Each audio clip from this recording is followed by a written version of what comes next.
আসসালামু আলাইকুম সুপ্রিয় দর্শক, খানবাড়ি এগ্রো ইউটিউব চ্যানেলের পক্ষ থেকে আপনাদেরকে জানাই আন্তরিক শুভেচ্ছা ও অভিনন্দন। আমার গরুগুলোকে আমি ঘাসের মাধ্যমে লালন পালন করে থাকি, কারণ আমার পর্যাপ্ত পরিমাণ কাঁচা ঘাস আছে। আর এই ঘাসটা হচ্ছে জার্মান হোয়াইট হাইব্রিড একটা ঘাস, দেখতেই পারতেছেন। এই ঘাসটা কিন্তু গরু, ছাগল, ভেড়া, মহিষ প্রচুর পরিমাণ খায়, কারণ ঘাসটা অনেক রসালো এবং সতেজ থাকে। সেই জন্য আমি এই ঘাসটা চাষ করছি। আর এই ঘাসটা আপনার পরিত্যক্ত জমি যেগুলো, অর্থাৎ নিচু জায়গা, ডোবা, নালা, খাল, বিল, হাওর, এইসব অঞ্চলে হয়। তো উঁচু জমির ঘাস চাষ করতে কিন্তু অনেক টাকা খরচ হয়। তো উঁচু জমির সংকট আমার এখানে, তাই আমি নিচু জমিতে এই গাছগুলো চাষ করছি।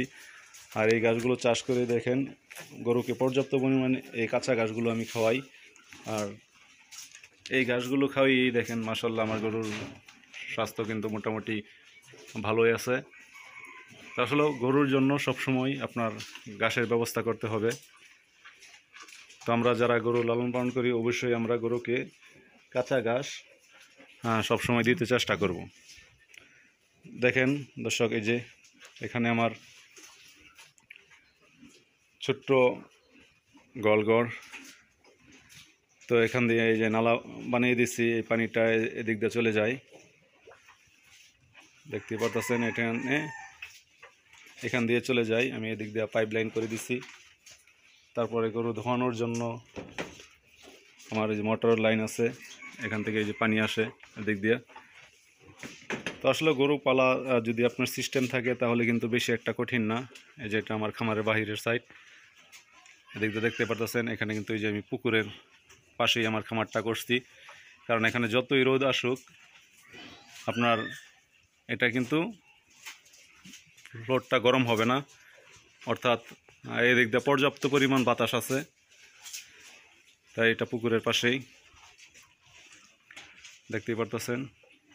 পুকুরের পাশেই, পুকুরের ওই পাশটায় আবার আমার এই নিচু জমি, সেখানে আমি ঘাস চাষ করছি। আসলে খামার সবসময় আপনার এমন জায়গায় করবেন যেখানে আলো বাতাস আপ ডাউন করতে পারবে। দেখতেই পারতেছেন যে এদিক দিয়ে বাতাস ঢুকে এদিক দিয়ে বের হয়ে যায়। তো খোলামেলা থাকতে হবে আপনার খামারটা, যাতে দিনের বেলায় সবসময় আপনার খামার আলোয় চকচক করে, অর্থাৎ বাতাস আপ ডাউনের আপনার পর্যাপ্ত পরিমাণ ফাঁকা জায়গা লাগবে। তো এখানে আমার এটা হচ্ছে আপনার একটা বকনা বাচ্চা, এটাও প্রেগনেন্ট, 4 মাস। আর এটা 7 মাস প্রেগনেন্ট। তো আমার গরুগুলোকে আমি মূলত কিন্তু সবসময় এই কাঁচা ঘাসগুলোই খাওয়াই। 12 মাস এই কাঁচা ঘাসগুলোই আমি গরুকে খেতে দিই। সামান্য কিছু দানাদার দিয়ে থাকি। আর গোয়ালঘর আপনার সবসময় এরকম ক্লিন রাখতে হবে এবং শুকনো রাখতে হবে। আর যদি পারেন, উপরে এই ধরনের সিলিং ফ্যান ব্যবহার করবেন, যাতে আপনার ফ্লোরটা স্যাঁতসেঁতে না থাকে। আসলেও আপনার খামারটা যত পরিষ্কার থাকবে আপনার খামারে, তত রোগ ব্যাধি কম হবে। তো আমরা যারা খামার করেছি, তারা সবসময় খামারটাকে পরিষ্কার পরিচ্ছন্নতা রাখবো। আর গরুকে পর্যাপ্ত পরিমাণ কাঁচা ঘাস খাওয়াবো। তো আসলেও এই জার্মান হোয়াইট হাইব্রিড ঘাসের কাটিং যাদের লাগবে, তারা আমার সাথে যদি যোগাযোগ করেন, স্ক্রিনে আমার নাম্বার দেওয়া থাকবে।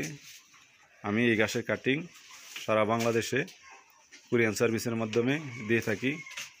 তো সকলেই ভালো থাকবেন, সুস্থ থাকবেন। আজকের মতন এখানেই বিদায়। আল্লাহ হাফেজ।